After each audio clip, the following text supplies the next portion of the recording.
Before it became a blockbuster film franchise, Mission: Impossible was a groundbreaking television series that thrilled audiences with its suspense, clever plots, and a team of elite operatives pulling off the impossible week after week. But while the IMF agents on screen always escaped danger, the real lives of some cast members held battles they couldn't outrun. In this emotional tribute, we look back at the stars who made the original Mission: Impossible unforgettable, and who have since left us. Their stories are filled with talent, dedication, and, sadly, endings that came far too soon. Though they're gone, their legacies continue to echo through one of television's most iconic series. Martin Landau was born on June 20, 1928, in Brooklyn, New York, a city alive with ambition but cold to dreamers without means. His family, Jewish immigrants struggling to survive the Great Depression, fought to hold on to dignity as poverty gnawed at their pride. Young Martin, sensitive and inward, often escaped into drawing and mimicry, longing to vanish into characters more powerful than himself. He began his career as a cartoonist at the New York Daily News, but the pull of acting was stronger. Against all advice, he left the newspaper, turned down stability, and entered the actor's studio, where he trained under Lee Strasberg. There, he learned to dive deep into human emotion, a skill he would later perfect as Roland Hand, the master of disguise in Mission: Impossible. But even as the world saw a brilliant illusionist, Landau wrestled with something far harder to transform: his own self-doubt. Though Mission: Impossible brought him acclaim, Landau chafed under the weight of network control and a lack of creative depth. He left the series in 1969, and for years afterward, his career plunged into obscurity. Offers dried up, and he was reduced to roles in forgettable B-movies. It was a cruel irony. An actor once hailed for his range now couldn't even land roles worthy of his talent. Behind the screen, Martin's life was quietly crumbling. His marriage to actress Barbara Bain, though filled with early love, became strained by professional rivalry and long separations. They eventually divorced in 1993, ending nearly 4 decades of a complicated union. Their shared dream had slowly become a battleground of resentments. Though he loved his 2 daughters, especially actress Juliette Landau, his emotional remoteness often stood like a glass wall between them. Landau's later resurgence, with a haunting performance as Bela Lugosi in Ed Wood, 1994, earned him an Oscar, but it came too late to repair much of what had eroded. He often said in interviews that he felt like a ghost in Hollywood, present but unseen. Fame, it turned out, was just another disguise. On July 15, 2017, Martin Landau died from unexpected complications after a brief hospitalization in Los Angeles. He was 89. At the time of his death, his net worth was estimated at $10 million. But no amount of wealth could erase the loneliness he carried, or the ache of a man who spent a lifetime transforming into others, yet never truly found peace in his own skin. Peter Graves was born Peter Ornish on March 18, 1926, in Minneapolis, Minnesota. His father sold real estate, but the Great Depression swept away what little comfort they had. Peter and his older brother, James Ornish, were raised in a household shadowed by financial strain and emotional austerity. From a young age, Peter learned to wear a composed face, to be the calm in a storm he couldn't control. After serving in World War II, Graves pursued acting, not out of vanity, but because it offered structure, purpose, and the chance to be someone else. In 1967, his stoic charisma found a perfect home in Mission: Impossible, where he played Jim Phelps, the firm but fair leader of the Impossible Missions Force. For 6 years, he wore the face of certainty. Yet off-screen, Peter often felt consumed by doubt. Unlike his commanding screen persona, he wrestled with the pressure to live up to an image he couldn't fully believe in. The fame Mission: Impossible brought him wasn't easy. He quietly resented how the role swallowed his range, leaving casting directors blind to his other talents. When the original series ended in 1973, so too did a sense of direction. His attempts at more dramatic or comedic work often fell flat or were forgotten, while his brother James remained a fixture as Marshall Dillon on Gunsmoke. The silent comparison hurt. Graves kept a clean image in public, dignified, uncontroversial, but internally he was haunted by a need to stay relevant. He returned to Mission Impossible in a 1988 reboot, but the magic was gone. He was older, slower, the scripts thinner. He accepted it with quiet grace, but in private, it bruised his pride. "I became the man who always followed orders," he once said in a rare moment of candor, "even when it meant betraying my own instincts." His marriage to Joan Endres lasted over 6 decades, an almost unheard-of bond in Hollywood. But it wasn't always harmonious. Peter's obsession with control, his deep need for order and routine, often alienated him from his wife and 3 daughters. He wasn't unkind, just emotionally reserved, shaped by a generation that viewed vulnerability as weakness. His home, like his performances, was professional and polished, but never quite warm. Peter Graves died of a heart attack on March 14, 2010, just 4 days shy of his 84th birthday. At the time of his passing, his net worth was estimated at $8 million. Though remembered as a symbol of strength and intelligence, those closest to him knew a different man. A man quietly burdened by the very authority he spent a lifetime pretending to possess. Stephen Hill was born Solomon Krakowski on February 24, 1922, in Seattle, Washington, to a struggling Russian-Jewish immigrant family. His father worked long hours in a small furniture store, and young Stephen was left to wrestle with questions of identity and belonging. He often felt like a shadow, present but unnoticed, longing for meaning in a world that seemed deaf to his quiet yearning. After serving in the Navy during World War II, Hill turned to acting not for fame but for truth. He studied under Lee Strasberg at the Actors Studio, where his intensity and authenticity stood out. But it wasn't until 1966 that he stepped into the spotlight as Dan Briggs, the original team leader in Mission Impossible. Calm, cerebral, with an edge of mystery, Hill brought gravitas to the screen. Yet beneath that calm exterior, his inner world was tumultuous. Hill was a deeply religious man. During the show's first season, he insisted on observing the Jewish Sabbath, refusing to work from Friday evening to Saturday evening. This conviction clashed with the demands of network television. Tensions rose. Directors were frustrated, production delayed. Hill held his ground, but it came at a price. After just 1 season, he was let go. The dismissal wasn't just professional, it was personal. Hollywood, a world of compromise, had no room for the absolute. His career nearly vanished overnight.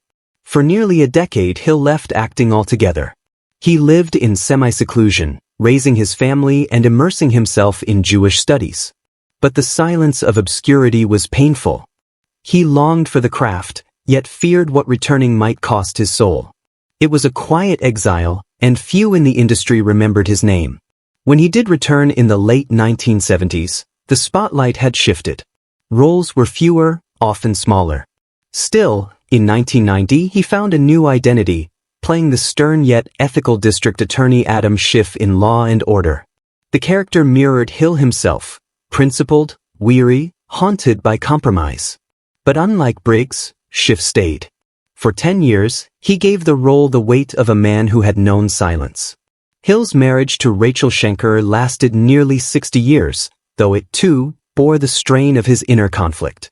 He was present, but often emotionally distant, torn between duty to faith, family, and the art that had once betrayed him. His 9 children knew him as a man of discipline more than affection. Stephen Hill died on August 23, 2016, in Monsey, New York, at the age of 94.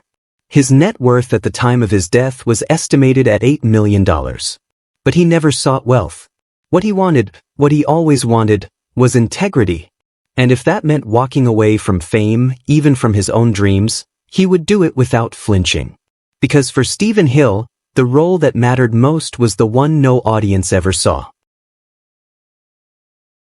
Leonard Nimoy was born on March 26, 1931, in the tough, immigrant-laden neighborhoods of Boston, Massachusetts. His parents, Yiddish-speaking Jews from Ukraine, worked menial jobs to keep the family afloat during the Depression. From a young age, Leonard felt like an outsider, too American for his old-world parents, too foreign for his peers.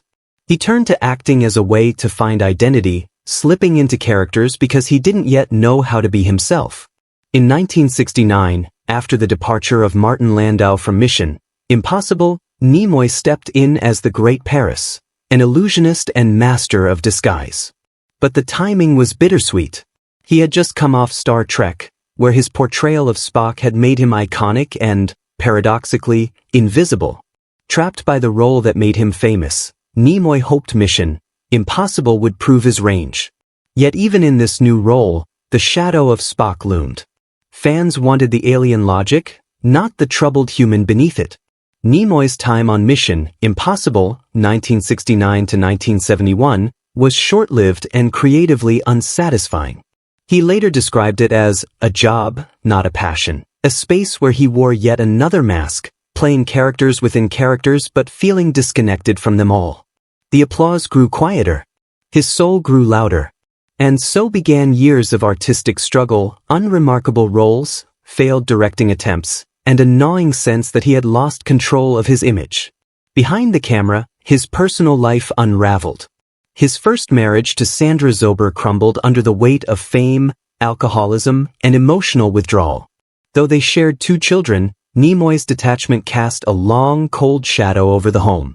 He remarried in 1989 to Susan Bay, hoping for peace, but by then, the scars of past disconnection had calcified.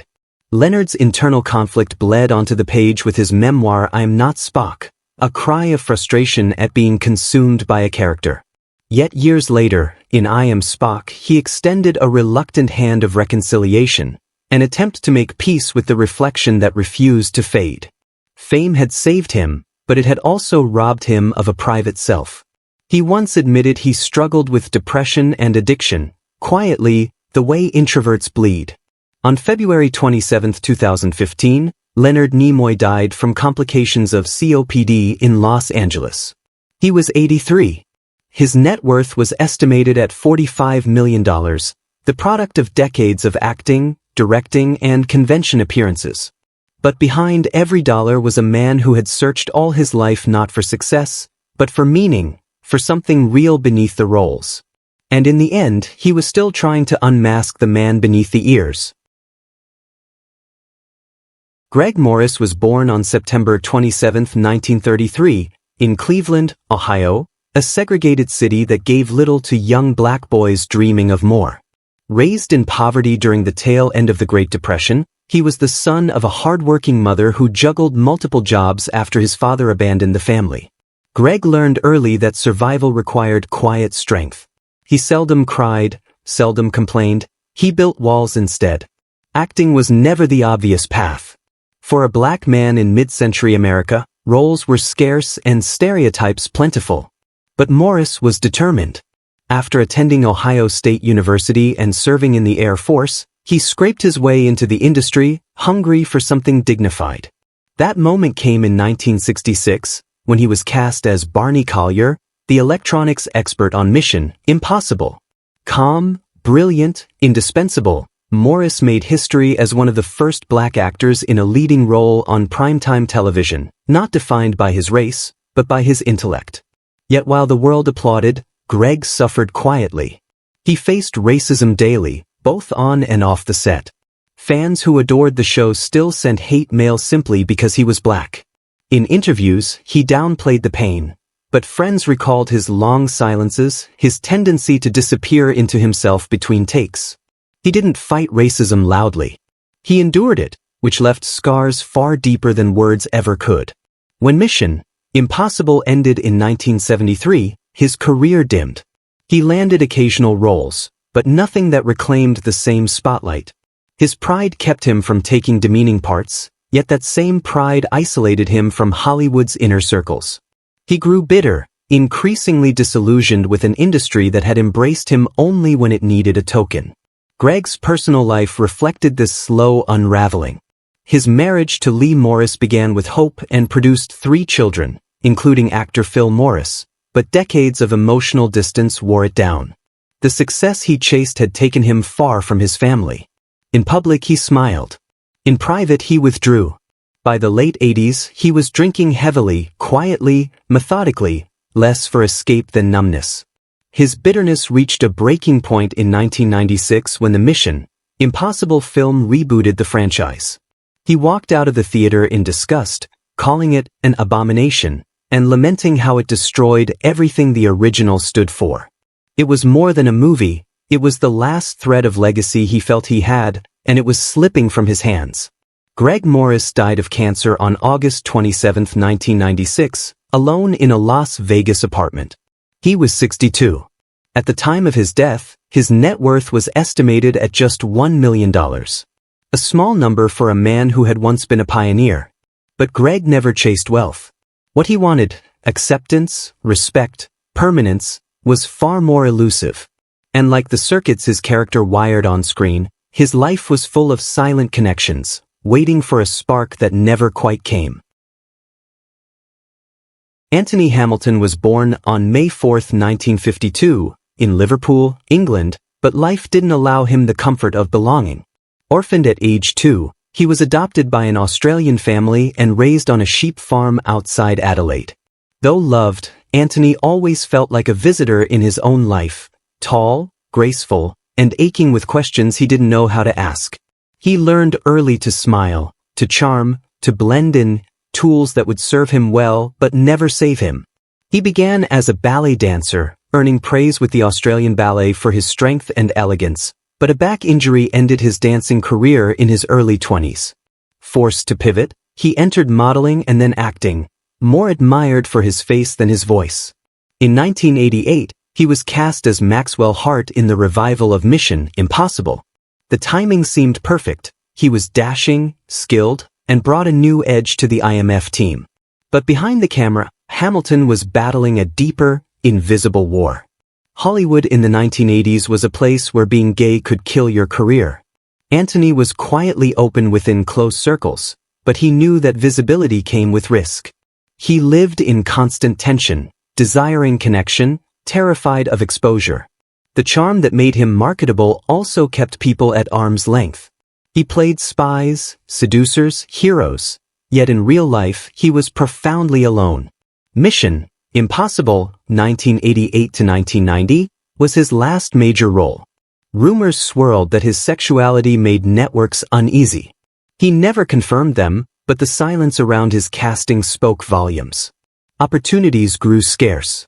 The calls stopped. The industry, so quick to celebrate his looks, quietly closed its doors when it sensed something it didn't want to name. As the AIDS epidemic swept through the gay community, Anthony watched friends vanish. He visited hospitals in secret, offered quiet support, and feared every phone call might bring his own sentence. In the early 90s, that fear became reality. He was diagnosed as HIV positive. He fought it privately, refusing to be a martyr or a headline. But the loneliness deepened. He never married. Relationships, he said, were too hard to maintain with so much pretending. His days became quieter, his circle smaller. Even as his health deteriorated, he maintained the polished calm that had always protected him. The boy who once danced under bright lights now faded in the shadows, unrecognized by the world that had once applauded. Anthony Hamilton died of AIDS-related pneumonia on March 29, 1995, in Los Angeles. He was just 42. At the time of his death, his net worth was estimated at $500,000. A small sum for a man who had once stood on the edge of fame. But Anthony never wanted riches.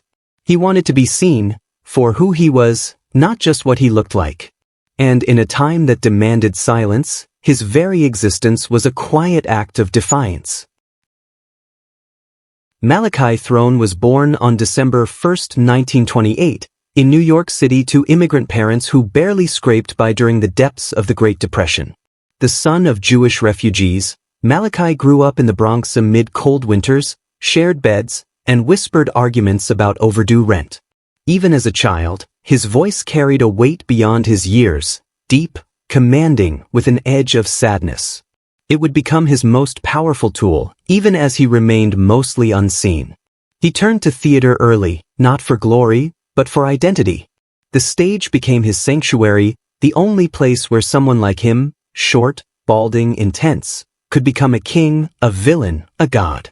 His talent was unmistakable, but his looks were never what Hollywood wanted. He was too sharp, too cerebral, too other.